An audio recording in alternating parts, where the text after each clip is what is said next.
Hi friends, எல்லாருக்கும் AJ ஃபேமிலியோட அன்பார்ந்த வணக்கம். இன்றைக்கி நான் ஒரு ஸ்பெஷல் மீன் குழம்பு தான் செஞ்சு காட்ட போகிறேன். அதுக்கு தேவையான மீன் க்ளீன் பண்ணி வச்சுருக்கு. அதுக்கப்புறம் பெரிய வெங்காயம், தக்காளி, பச்சை மிளகு, கருவேப்பிலை, இஞ்சி, பூண்டு இதெல்லாம் நான் சின்ன சின்னதாக கட் பண்ணி வச்சுருக்கு. அப்புறம் மிளகுத்தூள், தனியாத்தூள், மஞ்சத்தூள், அப்புறம் கேரளா புளி, அதுக்கு கொடம்புளின்னு சொல்லுவாங்க. அந்த புளி தான் போட்டு நான் இன்றைக்கி குழம்பு செய்ய போகிறேன். இது இவ்வளோ தான் இதுக்கு இந்த குழம்புக்கு தேவையான பொருட்கள். அதுக்கு ஒரு மண்சட்டி வச்சு ஸ்டவ் பற்ற வச்சு மண்சட்டி வச்சுட்டு அதுக்கு தேவையான எண்ணெய் ஊற்றி எண்ணெய் சூடானதும் இவ்வளோ வெந்தயம் போட்டு நம்ம வெந்தயம் கொஞ்சம் கலர் மாறினதும் கடுகு போட்டுக்கலாம். கடுகு வெடித்ததும்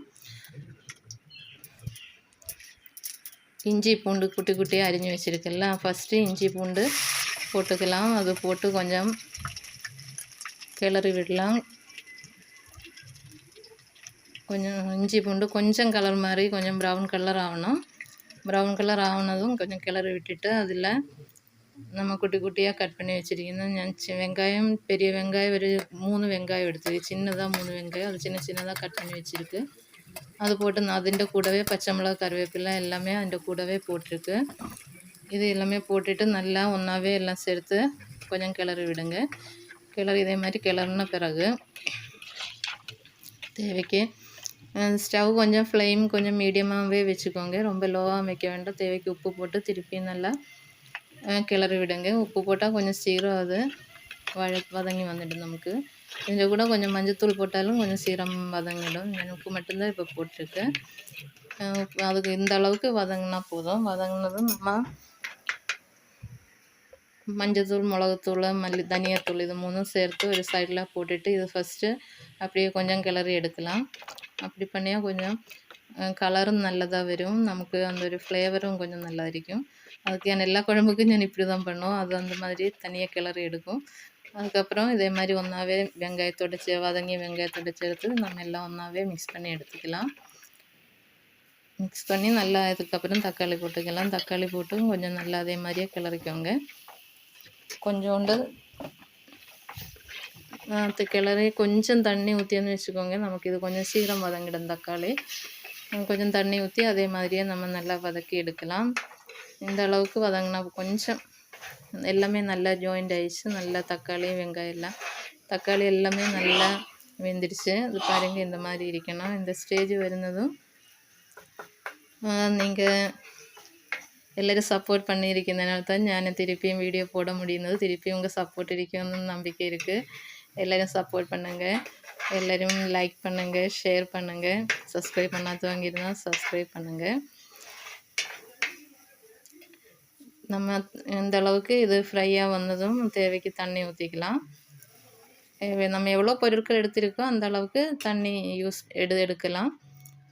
நிறைய மீன் இருந்தால் நிறைய இதெல்லாம் எடுக்கும். அப்போ அதுக்கேற்ற மாதிரி தண்ணி போடலாம். இப்போ நான் எடுத்ததுக்கு ஏற்ற மாதிரி தண்ணி ஊற்றிருக்கு. அப்புறம் அந்த புளி, இது எங்கள் ஊரில் கொடம்புளின்னு சொல்லுவாங்க இதுக்கு. அது நிறைய மருத்துவ குணம் இருக்குது இந்த புளிக்கு. இது மாத்திரை எல்லாம் தயார் பண்ணது கூட யூஸ் பண்ணுவோம்னு சொல்லுவாங்க. கொஞ்சோண்டு உப்பு கூட போட்டு நல்லா மிக்ஸ் பண்ணிக்கலாம்.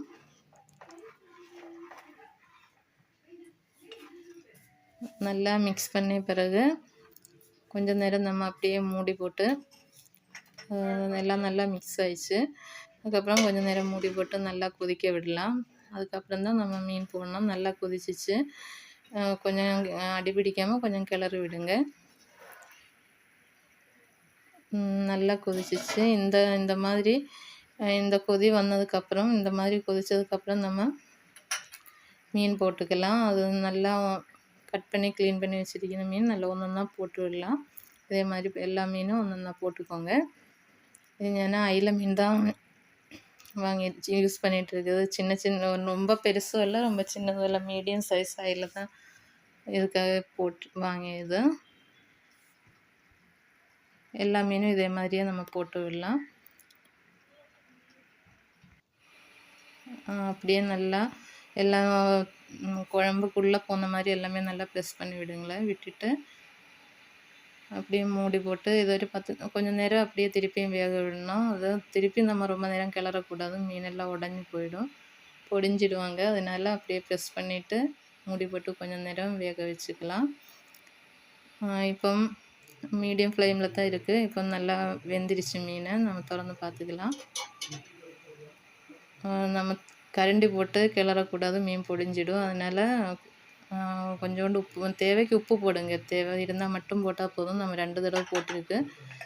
அதுக்கப்புறம் கொஞ்சோண்டு உப்பு எனக்கு தேவை இருந்தாலும் கொஞ்சம் போட்டிருக்கு. எல்லோரும் லைக் பண்ணுங்கள், ஷேர் பண்ணுங்கள், சப்ஸ்கிரைப் பண்ணுங்கள். அப்புறம் இது கொஞ்சம் இந்த மாதிரியே கொஞ்சம் நம்ம குலுக்கி வைக்கலாம். அப்படியே ஆட்டி அப்படியே அந்த ஆட்டி அப்படியே வச்சுக்கலாம். குழம்பு ரெடி ஆயிடுச்சு. அவ்வளோதாங்க. எல்லோரும் ஒரு தடவை செஞ்சு பாருங்கள். செஞ்சுட்டு எப்படி இருக்குன்னு கமெண்ட் பண்ணுங்கள். கண்டிப்பாக கமெண்ட் பண்ணுங்கள் எப்படி இருக்குன்னு. அவ்வளோ டேஸ்ட்டான ஒரு குழம்பு தான். குழம்பு ரெடி ஆயிடுச்சுங்க. எல்லோரும் செஞ்சுட்டு கமெண்ட் பண்ணுங்கள். கமெண்ட் பாக்ஸில் எப்படி இருக்குன்னு சொல்லுங்கள். அவ்வளோதாங்க. எல்லோரும் பார்த்துட்ருக்கீங்க. எல்லாருக்கும் ரொம்ப நன்றி. தேங்க்யூ.